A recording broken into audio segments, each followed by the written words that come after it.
Hello, John here. Here to do a review on the Kabota L2501. It's got 29 hours on it. It's been great, actually. I was a little worried about the 25 horsepower, but it's done everything I've asked it to do.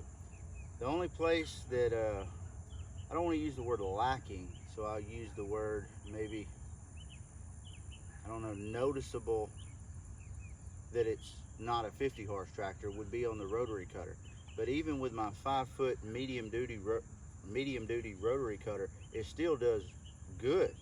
Like, I mean, I put it down and go into there, and thick stuff, chopping trees down this big, it takes them down. I got about 11 implements, I think 10 or 11, and it runs all of them good. The tiller good. It's a 5-foot tiller, 58 inch, I think, so almost 5 foot. Does good. Loader work, everything does great.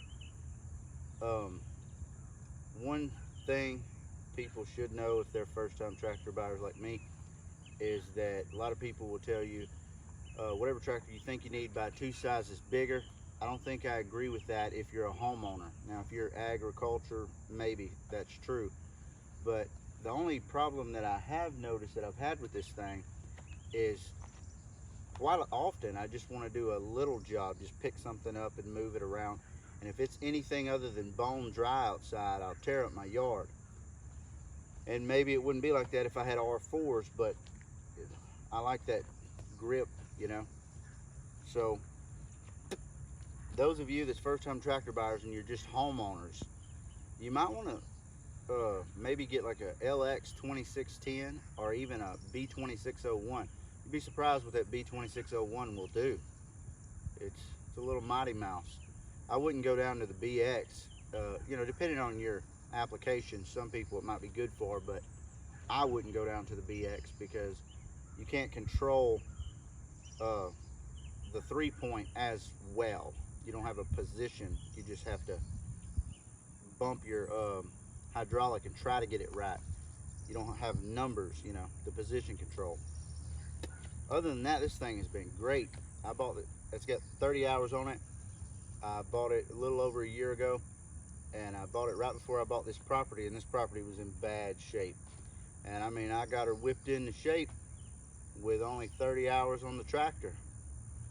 I mean, that's how good it's done. It's done great. If there's anything else y'all want to know, I mean, it hasn't had any problems or anything at all. I saw there was one girl, she had a L2501. She was trying to pull up some fence posts and she couldn't do it, them little thin metal ones. Not only was I able to pull them up, but I pulled big old fence posts, wooden fence posts up that was concreted in the ground, a lot of concrete down there. Now I had to push it forward and pull it back like maybe 2 or 3 times and then pull it up. But I mean, once I did that, pulled it up out of there, no problem. So it's more tractor really than I need. And going down to the smaller ones, you might not do as good on the ground engaging work, but you still could do it. It'll just take you a little bit longer because your tractor is not as heavy. But the ground engaging work for me is something I do the least. And I don't think it would affect you using a tiller that much, because you know the tiller's just doing this.